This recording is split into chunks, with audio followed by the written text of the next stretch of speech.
Second Serve, your new weekly tennis briefing. In the second edition of Second Serve, a weekly snapshot of the tennis tour, BBC tennis reporter Jonathan Jarechko looks at the talking points from Miami. In a week where the appetite for revolution has been the hot topic in the tennis world, there is a need to consider evolution for one of the sport's leading young players.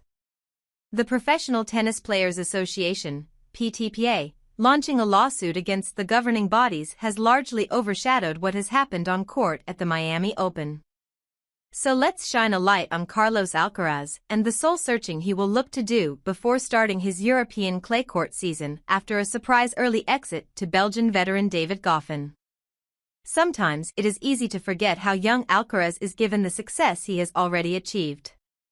Bumps in the road are inevitable for a player who does not turn 22 until the start of May, even if he has already won 4 Grand Slam titles. That does not stop the inquest, though, after the Spaniard's second straight defeat. Having received a first-round bye, world number 3 Alcaraz was completely out of sorts, making a host of sloppy mistakes which pointed to a drop in concentration and confidence. It was a similar story in his Indian Wells semi-final defeat by Britain's Jack Draper just 6 days earlier. 4 losses in 19 matches in a season which has included a title win in Rotterdam does not suggest the panic button should be pressed yet. But the pattern of Alcaraz's losses raises concerns. Dominant sets showcasing his shot-making and athleticism are outweighed by ones where he displays vulnerability and nervousness. The aura of invincibility which he had developed has dropped a notch. Now he's seen as beatable. Coming from a country with little tennis pedigree, Alexandra Ila is already accustomed to being a trailblazer for the Philippines even though she is still only 19. In 2021, Ila became the first Filipino to win a WTA Tour match and the first to win a junior Grand Slam crown with the 2022 US Open title. The triumph even led to the teenager gracing the cover of Vogue back home. Now she has announced herself to a wider global audience, having beaten Australian Open champion Madison Keys to reach the Miami last 16. "It's a big thing to take in," said Ila, who has jumped 23 places in the live WTA rankings to a career-high 117th. "I'm so super proud of what I was able to accomplish, but it definitely fuels me more."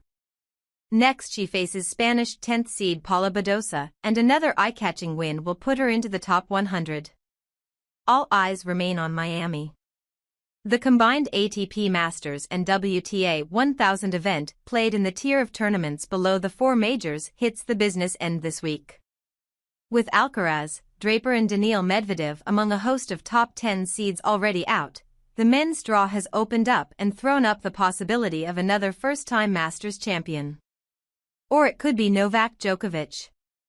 Having cut a forlorn figure after a bad day in the office at Indian Wells, the 24-time major champion has looked more like his old self in Miami.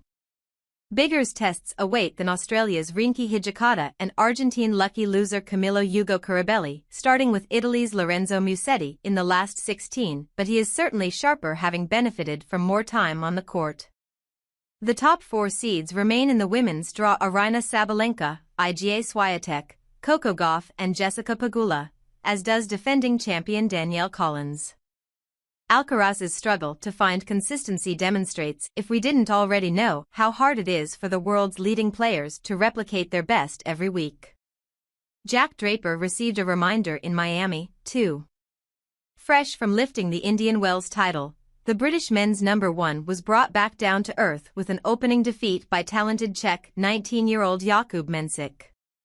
More positively, Emma Raducanu answered some of the skeptics with an impressively gritty win over 8th seed Emma Navarro and is aiming to reach the quarter-finals of a WTA 1000 event for the first time. The warp-speed rise of Jacob Fearnley is showing no signs of stopping yet. As we keep reminding you, the 23-year-old was still a university student in the United States this time last year and ranked outside of the world's top 500. Now he has provisionally become the British men's number 2, overtaking former world number 8 Cameron Norrie, and is on course to become a top 75 player when the rankings are updated next week.